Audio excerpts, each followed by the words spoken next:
What is up, everybody? It is Alex from Heavy New York calling from the altar again, and this time we are here with John Diva of John Diva and the Rockets of Love. Thank you for being here. It is great to have you here, man. Thanks for having me, Alex. I'm proud and loud to be on your show right now. I'm proud and loud to have you here, man. Thanks for so much. It is awesome to have you here. We got your new album, The Big Easy, coming out on March 17th of this year. This album is absolutely kick-ass, but for people who haven't heard the full-length album yet, do you feel that the first two singles that we heard, The Big Easy and Runaway Train, is a good representation of this whole album, or is that just the tip of the iceberg of what's to come? Yeah, I would say it's the tip. I mean, obviously, the title track, Big Easy, features a lot that the Rockets of Love and John Diva stands for. It's like finest California sound, a little bit Van Halen-ish, features a huge riff and lyrics that, make you smile and think at the same time. And just like, it's a positive beach vibration. So if you're looking for music for your convertible this upcoming spring, you definitely should check out Big Easy. And, the rest of the album, I would say, I mean, you probably heard it before yet. It features some more tracks that are more, up temp, a little more heavy. We have some great ballads, some bluesy stuff. So I would say we have quite a diversity if it comes to songwriting. And even though I think it's a conceptual, very strong album that you can really also in this exact lineup of songs makes total sense to listen from the beginning to the end. It's a real album. I don't have a convertible, but is this appropriate to listen to on the subway too? Oh, sure, man. You can dream yourself away. I mean, that's, especially, I mean, I was located, I just told you, in Berlin. Last week's was really cold and rainy. And, I mean, this music of John Diva makes you dream to a place where you're not right now. So yeah, please do on the subway and let me know how you like it. Definitely, definitely. Were you sort of like continuing in the similar vein of like albums such as Mama Said Rock is Dead or American Amadeus in a way? Like, were you kind of picking up where you left off after those albums, or was the goal for this to maybe like step into more uncharted territory? It is. I mean, in the end or at the beginning in the creative process, you do have control, but you don't know it. It's more subconsciousness that makes you maybe decide in which way you go. But this time it was a bit different because when we started writing was a year ago in the middle of the dark ages. Pandemic was striking still everywhere. We mostly produced in Europe, so at least over here it was still, really dark.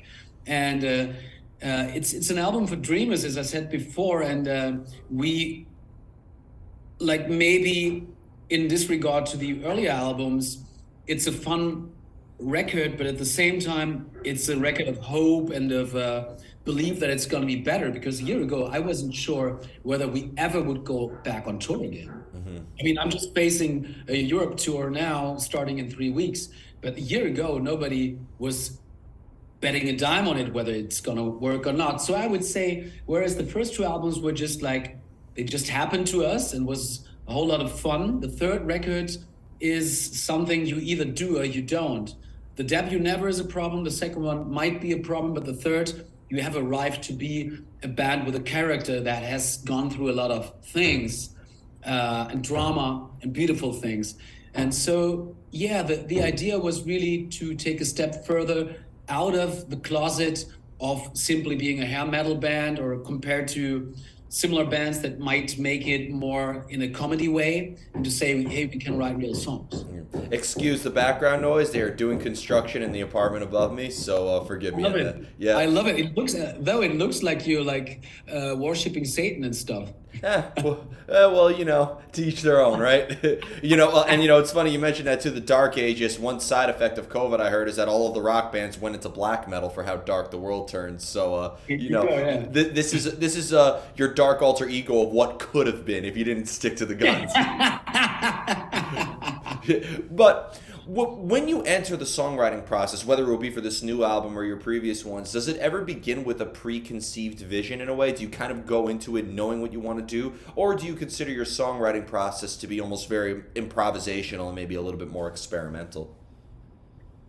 It definitely was more experimental with American Amadeus, and that's why maybe the album works great for an ensemble of different songs and styles, even going back to the 70s, reaching out even to into rather poppy songs. But maybe as an album, it's not that strong. And the concept of Mama Said was write all the songs that the big bands of the 80s didn't write. And this concept was really clear. And JJ Love, one of our guitar players, came up and said, no matter what we do, I want a positive summer album, and the name should be The Big Easy. And so that was a vision, even though it's bright enough to put in a ballad as well as some hard rocking music. But we knew, okay, it's going to be positive. So a lot of songs we wrote were off right away. We had like, let's say 30 raw ideas, stripped it down to 15 and made it in the end 11. So we had an idea that we wanted to stay positive, that we wanted to tell stories and lyrics that everybody can somehow adjust to and feel welcome. So yeah, I would say there was a plan this time, and we were really working hard on the songs, also filtering which one will make it or not. And hard fights about this, by the way, as well. But that's good. You don't fight as a band. You're vivid. You're alive. Well, it's funny to hear you mention all these topics because, and I don't necessarily say this is a bad thing, but like a lot of bands that, have that sort of rock vibe, the throwback sound or whatever, they're really just sort of, it's rock and roll, no need to overthink it, but it almost seems like you bring sort of like a thinking man's aspect into it. Like, would you almost consider like your albums to almost be concept albums in a way, or... This might be, if you really could go back to the time of the concept albums, 70s and 60s, not at all. It's not that we tell an overall story, but it was important for us to maybe rather have some mood chart. I mean, obviously the mood of John Diva is always sunny, so it's not that far-fetched. But maybe if it comes to the lyrics, because I'm the writer of the lyrics, it was like, let's maybe not over exaggerate and tell people about American Amadeus and about flamboyant character who John Diva is, but rather to share the fears and thoughts that I had 1 year ago, and they were very human. I mean, that's maybe the good thing about the pandemic, if there ever was a good thing. It brought us to a certain base where we kind of said, hey, damn it, we're all stuck here with the same fears and sorrow, and let's start from scratch again, in a way, like if it comes to emotions. So I would say lyric wise, I kind of had a concept. As somebody who's interviewed, black and death and doom metal bands, regularly, to hear something with such positive energy is quite a breath of fresh air. You're almost going to put out the candles in the altar with just your positive energy. But in the end, we are what we create. And, we are all people. We all face our own trials and tribulations, whether it have been the pandemic or our own, personal lives in a way. So have you ever used music as a means to sort of like confront your demons and address your problems? Or has, John Diva and the Rockets of Love always been a means of escapism where you don't really want to bring your own personal struggles or your own personal trials into it? Right. I mean, it used to be a big project of escapism, and still is. And to escape, you could also probably alter your ego and become somebody that you wish for. So it's a good thing in a certain way if you don't over escape it. You know what I mean? Yeah. So but instead of maybe telling stories about the Sunset Strip or so, I do have some very personal songs this time. Wild at Heart is one of these. So where I really open up, and I think I have the feeling, and that's the feedback that I get, is that people hear it in my singing as well, that things are a bit more personal to me. What I also experienced before is that I wrote something more or less out of a spontaneous idea, and later on I found out, that has quite a lot to do with yourself. Mm-hmm. So writing lyrics out of the subconsciousness, it's tricky. It's a tricky thing. In the end, you often become what you might have written about. So always be careful what you write about. Mm-hmm. Well, when it comes to like the inspiration, whether it will be for the music or the lyrical aspects, like, is inspiration something that could be sought out? Do you almost feel like you could look for inspiration, or do you just kind of let the inspiration sort of strike out of the blue? I think you can look for it. I mean, it's also a professional duty for somebody who is in a creative job to keep your juices flowing, to work on your craftsmanship. And there's this certain something, you can wait for it, and it really literally happens to me once an album. Wild at Heart was such a song that really came streaming right out of my subconsciousness, or maybe a muse. It was really literally right there. I mean, the way how we produced it and arranged it is a different thing, but the lyrics and the chords, it was just that. But on the other side, if I'm in a process of writing an album last year, I'm really starting um, uh, to look at the world in a different way. I have my notebook or my phone. So every couple of minutes, I see, let's say, see a billboard or something. I see some word that sounds good to me. I start playing with it. So I'm really in a zone, and the environment is creativity for me. It's inspiration. So I can get into that certain state of mind. Right now, I'm not in that state of mind. I'm in that state of mind of preparing for the tour, and so it has something to do with being concentrated and focused for me. Well, depending on what a song is about, whether it will be more personal or more inspired by your surroundings, does it resonate with you differently when you're playing it and when you're revisiting it? Does it almost feel like you're channeling a different energy into the song depending on what the subject matter can be? Yeah, yeah, yeah. That's a good question, because sometimes let's say you have an idea. Let's say JJ or Snake, they come up with a riff, and I'm trying to sing something to it. And mostly you start with some bubblegum stuff, or maybe some words you liked, but there's not a meaning yet to it. But suddenly, because due to the energy of the riffing, of the energy in the room, of what you feel, um, a lyric comes up, and mostly it perfectly fits. So there is, obviously, music is something that we can't grasp. It's a beautiful art, because it makes all of us mostly react the same way. If you listen to black metal, we probably have very similar feelings as if we would listen to Van Halen. You might not like it, but you have this same energy, as long as you're born in the West and you kind of know what that stands for. But black metal maybe might even work, beyond that. So of course, it's all about energy, and I think this time as a team, we didn't work against each other, because we have three songwriters with a big ego. So everybody used to push his songs, and mine is the very best. This time, everybody could step to the side and say, yours is good too, but it needs this and this and that, and it made us stronger, obviously. So it's all about energy and about stepping back for a moment, and then in a song that is very important for you, like Wild at Heart was for me, to say, guys, this is gone. I know, I believe in this, and you helped me out to make it sound like John Diva now. Yeah, have you always needed the music before you could come up with lyrical ideas, or could your lyrical ideas maybe help guide your hands with regards to how the music is going to sound? Very much, I mean, there's always lyrics that you carry around, like, let's say, single lines or something for years and years, and suddenly there's a riff, or there's just an inspiration, say, now I got it. I was just like watching some biopic of Guns N' Roses yesterday, and what I didn't know is that, like, November Rain was written for 8 years by Axl. He started in '82.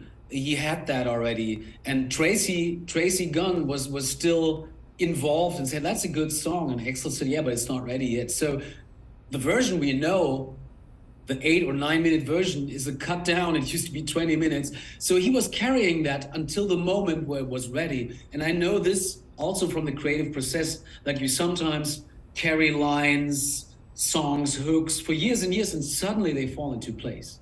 It's amazing on how Guns N' Roses songs, like, you learn about how they, like, like when Sweet Child O' Mine, that opening riff was originally intended to be a joke, and, like, it's just amazing on how you learn all about that. November Rain. So November Rain was something that was written long before Use Your Illusion was even a thought. Yeah, crazy, isn't that? That's insane. Do you find it though, maybe like the longer that you work on something, because sometimes you work on a song for days, weeks, maybe even years, that it makes it a little bit harder to sort of like maintain and capture a moment, if you will? Don't you prefer to sort of like feel the same way when you finish a song as you do when you started, to hold that emotion? Yeah, I mean, generally, the Rockets and we write the songs very fast. Mostly, the major idea is they're very fast, the feeling, and that's good because it's spontaneous, it's real, it's authentic. Oh yeah, yeah, yeah. There's simply no time to pose. It's it's something that okay, we feel that. But then if it's there, we start like not rewriting it, but arranging it, checking out whether the chords are really the right ones, where there could be a change. So the detailed work afterwards, that takes quite some time. But the idea, the song, mostly goes very fast, and that shows me. But that wasn't with every band I played. With the Rockets, we're still like kids who can't believe that we have all these tools, and we're like full of ideas because we feed off the times of the 80s. Obviously, we're 80s kids, and we have so many ideas. It's never enough. But the work afterwards starts, and then it takes some time. But I have learned, at least for the Rockets, the longer it takes, it doesn't necessarily get better.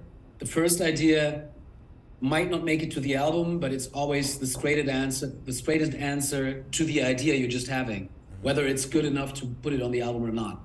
And like bringing back the '80s, like some people want to sit. Like, do you think that even though you have the throwback in the '80s sound, it's the modern day? Like, I've even talked with a couple of bands who try to like bring the '80s with them. It says, yeah, rather than singing about a strip club on the Sunset Strip, you could write about an experience on Tinder now and something like that. So, do you feel like maybe you're in a way addressing the modern day world with an older sound?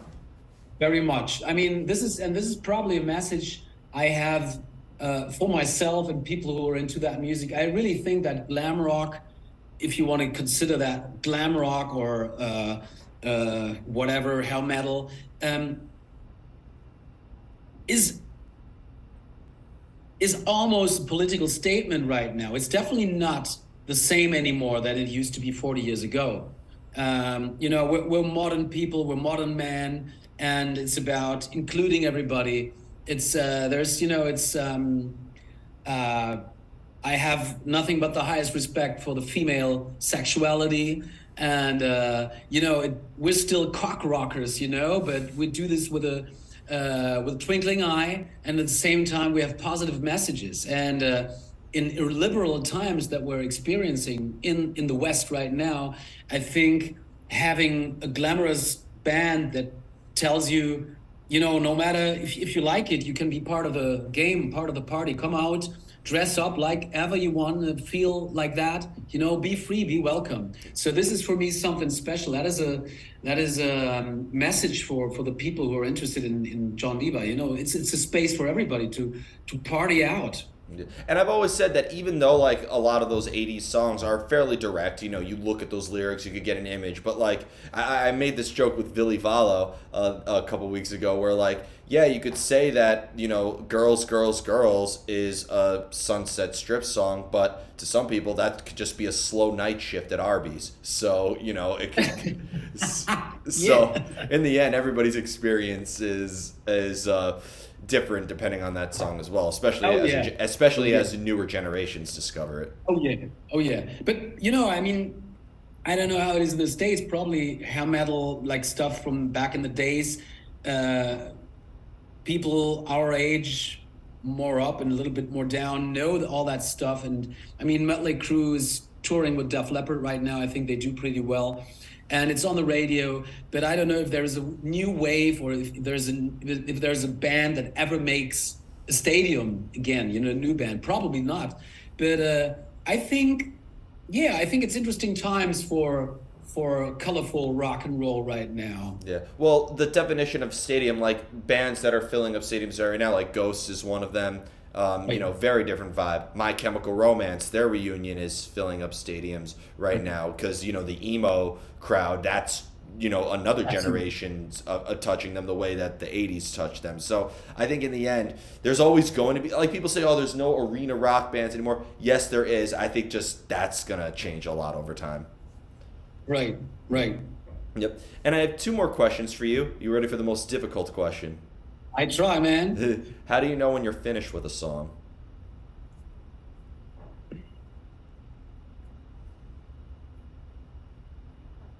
Well, actually, maybe over the years, some expertise. I mean, of course, we're writing pop music, so mostly you don't change that much. You mostly have time for two, maybe three verses, and so in a way, you don't want to push the 3:30, 4:20 minutes uh, borders. So this helps a lot. Obviously, it's fun to overdo this once in a while, but also you try to press a certain emotion and feeling into a song. And right now, also with the new album, I try to minimalize the wordings, the lyrics. There's I always was writing a lot of lyrics, and this time I said, like, let's try to minimalize it, to tell the story with as few words as possible. I mean, I still could strip down a lot. I'm a talker, but for me, it's already stripped down. And yeah, with every record, you try to go more to the essence. That's a beautiful thing. I was always wondering why people, do album over album over album and still tour. The older I get myself, I know it's a process. You just want to stay with what you love and become more talented in your own special way. Become an expert in your special way, and that is beautiful. That's something that I experienced with the Big Easy. It's for the first time that I write three records with one band. And that's really something. It's like going out with the same girl for a couple of years. No, it really is. I mean, I've always said that a band is the closest thing to polygamy as you can get in a way. It's a 4 or 5 person marriage. So, like, in the end, but that was a very good technical answer there. I'm very impressed. Some people give me the "you're never done with this song. You just have to let it go." It felt good to get not the more cliche answer. So, thank you for that. And and the final question I wanted to ask you might be kind of like a bit of a silly one. I asked Phil Anselmo and the Illegals this, but when you have Phil Anselmo and the Illegals, or the name, and so what makes a rocket of love a rocket of love? How does one become a rocket of love to play with John Diva? Oh yeah, oh yeah. I mean, is there a remedy for it? Is there a special code for it? Let's put it differently. We're really proud that we made it 10 years in that special combination, and it's five very different egos and characters, and I really don't want to miss any of them. I mean, there were times where Remy Martin, the bass player, wanted to leave us and said, hey, what the fuck do you want to do with your life? I mean, you're a rocket, and I need you, I want you, I need your smile. So with Remy, it's his obnoxious smile and his approach that his glass of beer is half empty, where mine is always full. That's what I like about him. That's why I need him. JJ Love with his Mexican origins, you ask him something and he gives you a million ideas, and they are all so crazy that you just thinking, are you still on LSD? Snake is like this guy who could really probably work on Wall Street, because he's like Axl Rose, but Axl meaning word Axl, like doing Excel lists and stuff. So he's like really an organizer. So everybody has its specific things that I love so much. So as you said, it's like a polyamorous marriage. I love the negative things about these guys. That is what love is about, probably.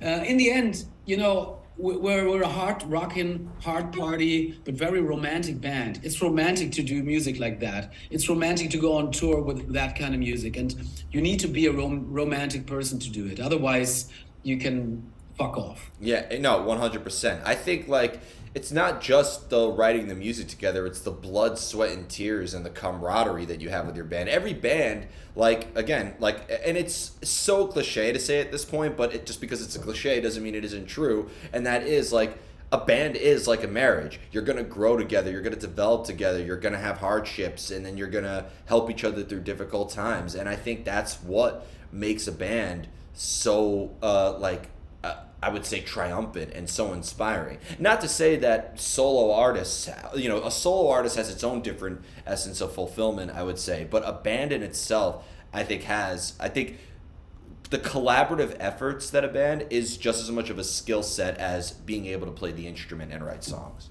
Oh yeah, and nobody, of course. It's all the same. If you look all if you read biographies, everybody falls apart at the same moment. Because everybody starts out of passion, not of. It's not about money at the beginning. It's not about. It might be about fame and stuff, and like psychological things that you don't know about yourself when you start a band because you're a young teenager. But later on, um, if you're successful, problems kick in. And it's really beautiful to see that some bands, and so far we do find, succeed with that, because you don't want to do business meetings with your band guys. Nobody wants to do this, but at a certain point, it is necessary to do it. And some hate it, some other love it, and then you start fighting about it. But if you get through that, as you said, it's like a marriage, with a couple of guys, and that's beautiful to see these guys getting softer sometimes, and understanding and opening up, and at the same time saying "fuck you" again. And it's just something that is really vivid. Yeah. And I really say appreciate it right now. I really appreciate it, and that's because I'm old enough to appreciate it, probably. And also the way that a band writes music together and performs together, they have their own signature way of doing that, and the way that a bands handle each other behind the scenes too. Like as somebody who's had the privilege of hanging out with great people in the industry, bands do different things. Maybe it's because of the label that they're on, or their type of management. I feel like the way that a band practices their business. And there's some things you should do and should never do, but in the end, I think the way that a band overcomes things together and handles things together is just as much of a signature element as the songs that they produce. Totally true. Totally true. Yeah, and that's just something. I mean, so many bands end tragic, and but you do have a choice. Yeah. And that's a good thing about getting successful a bit later, because at that point you're maybe grown up enough to not, spoil it all. 100%. 100%. Sometimes. Early success has its own plenty of its own line of hardships that would come. Oh yeah. So before we go, I want to thank you so much for your time and for such an awesome conversation. Is there just anything else that you would like to promote for the release of the Big Easy? I know that you said you were going on tour in 3 weeks. This will be uploaded by midnight, so if you have stuff confirmed that haven't been announced yet, just don't plug it here. All right. Well, we're going on tour, but mostly in Europe. So American audience, I don't know when we make it over, but in case you're heading out to Europe, to beautiful Europe this spring and summer, be sure to check out some tickets at John Diva, and otherwise just check out the album. It's going to make you feel so good. After Dark Times, the Big Easy's the album you want to listen to. Alex, thank you so much for your time, and it was great questions. I really enjoyed it, and send me a link. I'm going to tune in. Hell yeah, thank you. Everybody, John Diva and the Rockets of Love, the Big Easy, out March 17th. Be sure to pick that up. This is Alex from Heavy New York, and we will see you next time.